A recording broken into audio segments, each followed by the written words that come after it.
Hello, Yankees fans. It is Tuesday, December 9th, and winter meetings are in the midst.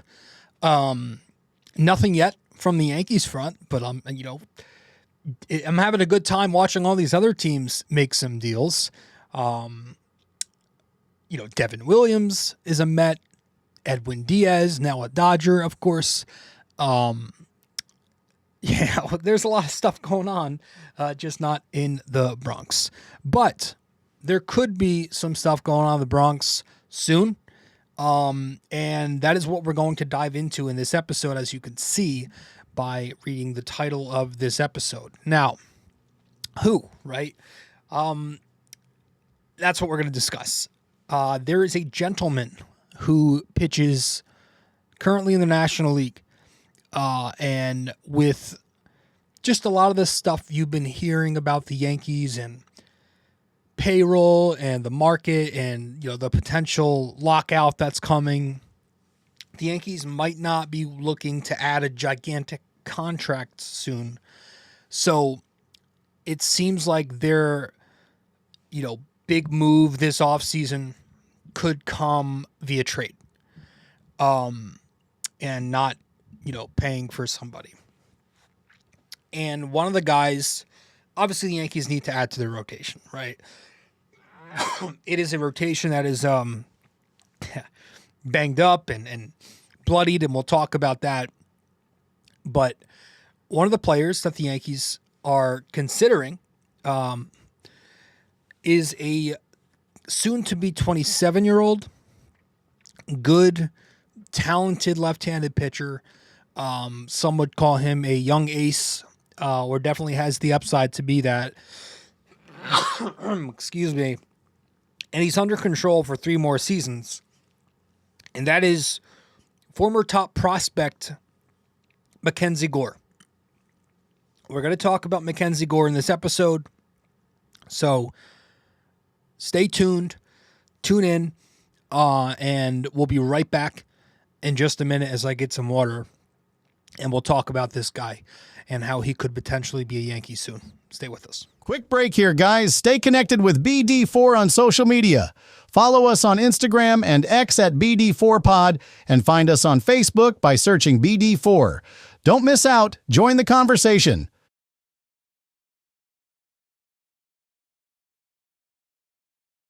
Okay. Excuse me. Welcome back to the show. You have to excuse me. I've lost my voice lately. It's cold. But we're going to discuss MacKenzie Gore.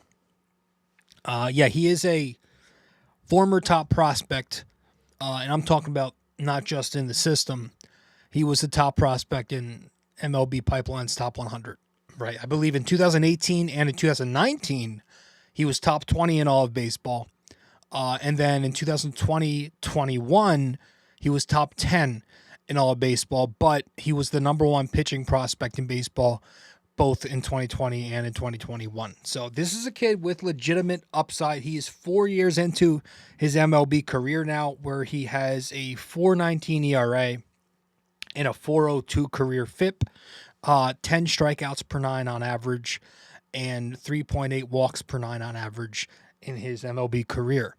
Last season, he posted a 4.17 ERA with a 3.74 FIP, 10.4 strikeouts per 9, and a 3.6 walks per 9 rate. Was also a first-time All-Star this past year. He has faced the Yankees before in his career. He's got 3 starts against them. This past season, he had a 5-inning, 3-run start.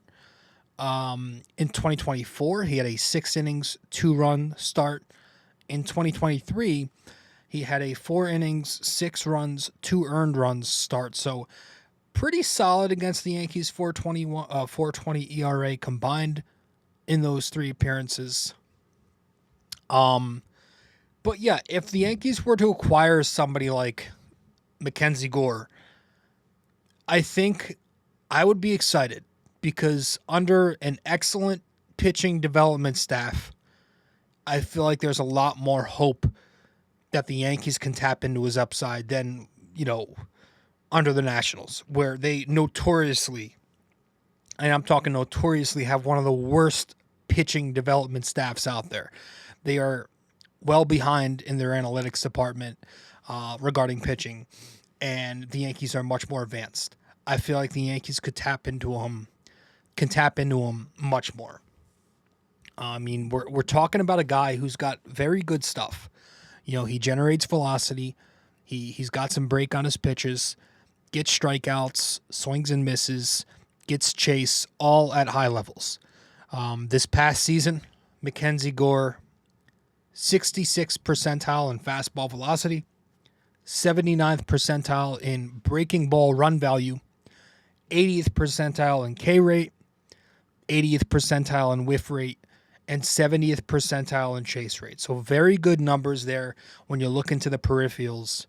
So even though MacKenzie Gore would be adding another left-handed pitcher to a left-handed heavy staff, you know, on top of Carlos Rodon when he returns, and you've got Max Fried, who's a southpaw. The thing with MacKenzie Gore is, yes, he's a lefty, but he's got the pitch mix to get both sides. So it kind of doesn't matter that much.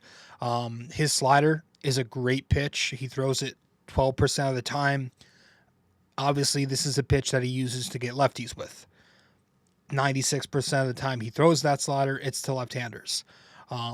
It's a pitch that gets a lot of swing and miss, had a 41% whiff rate this past year, and it yields pretty good numbers. 195 batting average against and a 305 slug in 2025. His curveball is probably his best pitch. He throws that pitch 24% of the time. And again, obviously that's the pitch he goes to righties with, where he throws his curveball 87% of the time to righties. It's a pitch with excellent break. It's got a lot of drop on it. Falls off a cliff. It gets a lot of whiffs itself, 36% whiff rate. And this past season, it yielded a 217 batting average with a 312 slug on the pitch. So slider and curveball are the two pitches that thrive in MacKenzie. I was going to say MacKenzie Dern for any MMA fans out there. In MacKenzie Gore's pitch mix. Now, you look at some of the other pitches in his mix. He doesn't use the cutter much, but it's the four seam and changeup that need to improve. So if you go on his baseball StatCast and you notice the low run values on his fastball and his off speed, that's because his four seam and changeup are not great pitches right now. Poor fastball location has been a problem his entire career. Like the profile of the pitches there, he gets good velo on it, 95, 96, sometimes 97, 98. Gets decent spin. You know, you look at the RPM numbers, they're usually, 2.2K or higher. Also gets very good extension, which means the fastball, because he gets good extension, it carries, it's got some rise, and it helps the velocity play up that way. But again, it's poor fastball command. The command has been very up and down in his career, so it's led to some very bad results the last 3 seasons, especially. This past year, though, a 294 average on the fastball and a 483 slug with only a 21% whiff rate. And then you go to his changeup. Obviously, that's a pitch that he doesn't throw to lefties, but he uses the changeup to righties, being it goes away, but righties still crush it. It gets swing and miss, 47% whiff rate this past year. I believe it was 50% the year prior to. But again, with the changeup, it's poor location, and it's a pitch that doesn't have a lot of drop on it, very little induced vertical break, which makes it, when you locate it poorly, just another mediocre fastball middle. Righties are just going to sit on that thing and pound it. So this past year, a 271 average on the changeup, a 508 slug. So not only does, poor location lead to damage, but he is a guy who will be prone to walking you. And when you give up some damage and you put guys on base, it obviously makes that damage that much worse. But again, thinking about it, bringing a guy like MacKenzie Gore to the Yankees could also benefit not just because of Sam Brand and Matt Blake and they're greater than what they have in Washington, but also because the way the Yankees approach their pitching staff is they like to have their guys lean into off speed, right? Less fastball. It's more modern where they lean into balancing out their pitch mix. The Yankees are very heavy on getting guys to focus in on certain pitches like changeups and sinkers, right? So bringing in MacKenzie Gore, could they help fix the change, right? Do they add a sinker like they did with Fried, like they did with Carlos Rodon, to get him to use the lateral plane more and have something that goes away on righties? So, yes, I would expect the Yankees to lower the usage on his four-seam fastball because right now, if you look at his career, he's anywhere from 49% where he was on fastball usage this past year, and it's gone all the way up to 61% some years. So it's a pitch he leans on a lot. So if the Yankees were to acquire him and lower that usage rate, it could lead to an increased put-away rate, right? It could help him just get more guys out. I like to look at a guy like Carlos Rodon. Carlos Rodon, a couple years ago when he came here, was fastball slider. And he leaned very heavily on that fastball. It was 60% fastball for him.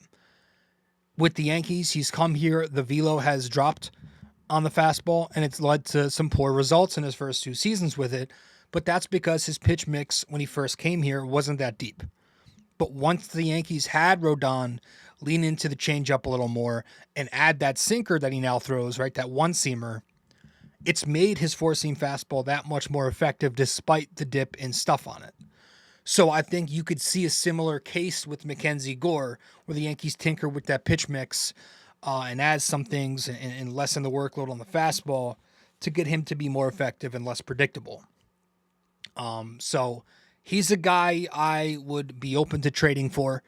I know that the Nationals are looking to trade him. They're looking to get a haul, and we're going to talk about what that potential haul could be if a deal was done between the two sides. Stay with us. We'll talk about that in just a sec. Want more BD4? Subscribe to our YouTube channel and never miss an episode. Hit that like button, drop a comment, and share with your fellow fans. Don't forget to ring that bell so you're always the first to know when a new video drops. Love BD4 but don't have the time to sit down and watch? Don't forget to subscribe on Apple Podcasts and Spotify so you never miss an episode. And if you're enjoying the show, leave us a 5-star rating and a quick review. It helps us grow and keeps the conversation going.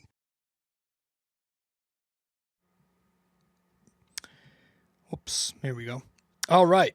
Welcome back to the show, episode 941 of the podcast. It is December 9th, 2025, as I record this, and the Yankees potentially looking to add MacKenzie Gore here to this staff. Currently with Washington, was a prospect for a couple of years with San Diego and then Washington before being called up. And Washington's looking to move him. And from what I'm reading about, I read an article on The Athletic the other day. Seems like they want controllable MLB talent in return, which, the Yankees have plenty of. Again, been reading some articles, and it seems like Will Warren, that's an idea. Obviously, with the Yankees bringing back Trent Grisham, Jason Dominguez, Spencer Jones, kind of in flux their Yankees careers. So I think they're looking to move Dominguez. I think, one of Warren, Schmidt, or Heel could be in there. And then maybe one other guy. There's no spot for Dominguez, and the Yankees have the pitching depth to move an arm for MacKenzie Gore. So it's interesting. He's a guy, I wouldn't put him at the top of my wish list, but I would have him in my top 5 this offseason. Like, just if we're talking about somewhat realistic trade options, I think Freddie Peralta would probably be number 1 on my list. I like him a lot. Obviously, I'm very high on Sandy Alcantara, who we just talked about a couple of episodes ago. And then I think I would put either Michael King or MacKenzie Gore 3. Maybe MacKenzie Gore 3 just because I trust him more to stay healthy. Michael King 4 and maybe Tatsuya Imai as number 5. So he's up there. Just because, like, dude, he's good. Like, the bottom line is, if you have a chance to acquire a potential frontline arm for the cost of pennies in the next few years, which, you know, you have him, I think he has 3 more arbitration years left. So that's the same amount of years Judge has really of peak performance, right? Judge doesn't have much more than 2 or 3 years left. If you have a chance to do that, to add a top line starter in Judge's final peak years, you got to do it. You can't miss out on that, especially if it's just prospect capital and it's not money. I think you have to start looking at talent. You know, I think one of my bigger issues with baseball fans is, you know, baseball fans are very old school, right? A lot of us are very old school purists, and I still have some of that in me, but I've kind of gone away from this mentality of like evaluating players like they're robots with fixed results. And I think we need to adopt a little more, you know, like take a look at guys like Dylan Cease, guys like Devin Williams, you know, Garrett Crochet last year, like guys who don't have the greatest resume when you just look at results-based numbers, but they landed big-time deals. And why? Because nobody pays for results anymore, nor should they be paying for just results. But teams look at things beyond that. They pay for a skill set, right? Look at this guy's swing, or look at this guy's stuff. Look at this guy's command, the organizational fit. Just look at the talent level. I think we need to start doing that more. Results can come and go. It's very volatile like that. But talent is always going to be there with the player. It's all about tapping into that, right? Ben Rice wouldn't have got the opportunity last year if the Yankees just looked at results-based statistics. Garrett Cole with the Pittsburgh Pirates had a 4-something ERA in his first year or two. The Astros took that chance and they got Pete Garrett Cole. The Yankees traded for him. It's you gotta just sometimes look beyond baseball reference and just look at the talent that a guy has. And so there is a talented pitcher out there right now for pennies in MacKenzie Gore. And you're looking at the Yankees rotation, and it's a rotation that's banged up. It's a rotation that's a bit old. It's a rotation that's questionable, right? Where Max Fried is your only lock at the moment, right? Carlos Rodon is hurt. He's expected to be back late April, May. We'll see. I don't expect him to have a year as good as he did this past year. I think he's going to start to regress a little bit. This stuff has dropped off a bit. Garrett Cole, he's coming off Tommy John. He's not ever going to be the Garrett Cole that we saw when he first came here. Who knows when he's going to be back? Cam Schlittler, great rookie stint. I think he's going to be a hell of a pitcher. Young pitchers are very unpredictable, right? There could be an adjustment period next year. Will Warren, same thing. Loved what he gave the Yankees last year. He made every start. He gave them innings. Had some ups and downs. He's a young pitcher. Luis Seal is a giant question mark right now. Clark Schmidt also coming off the Tommy John surgery. So I feel like adding MacKenzie Gore, while the floor of this rotation might remain the same, it definitely raises the ceiling. And it probably gives you the highest upside regarding rotations in the MLB. So again, not the number 1 on my list, probably not even the number 2, but he's up there, and I think the Yankees should consider adding him. So with that said, that is all we have in this episode. I appreciate you guys for tuning in. Yankees, MacKenzie Gore, a possible trade going down here. We'll see in the next coming days, but I do appreciate you guys tuning in, and I will see you all in the very next episode of BD4. Knicks fans, I'll see you soon. All right. Hey guys, thank you for listening to BD4. Be sure to follow us on social media, subscribe to us on YouTube, and give us a 5-star rating on Apple Podcasts. We'll see you next time.